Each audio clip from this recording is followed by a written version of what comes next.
大家好，我是静。今天我们来做一款简单、好吃，但是升糖指数很低的能量小甜点，而且无糖、无油、无面粉。首先准备一个中等大小的胡萝卜，去掉外皮，去皮后大约90到100克，然后切成小块儿。胡萝卜的营养大家都知道，自然不用多说。放入料理机中高速打碎，打碎的程度大约和我们做饺子馅的程度一样就可以了。打好后放入搅拌碗中待用。另外准备80克蜜枣。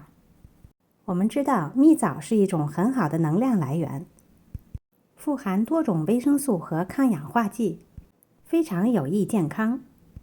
虽然甜度很高，但是属于天然的果糖，它的升糖指数非常的低，完全可以作为糖尿病人的代糖使用。而且你知道吗？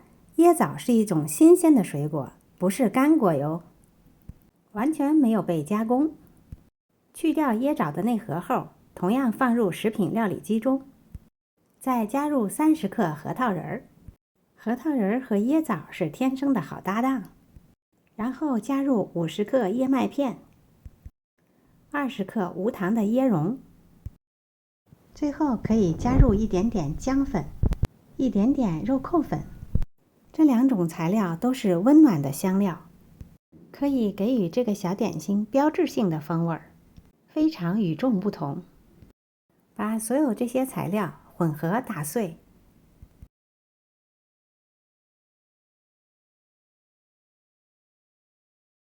像这样打得比较碎，但是还保留一些颗粒，吃起来口感比较好。然后倒入放有胡萝卜碎的搅拌碗中，把所有的材料混合拌匀。最后是能够粘在一起，并且混合成团的。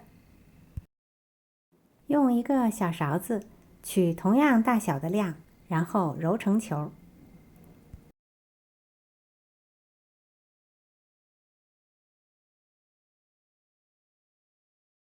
最后可以在表面滚上椰蓉，无糖的椰蓉让小球看起来更有食欲，而且可以丰富它的口感。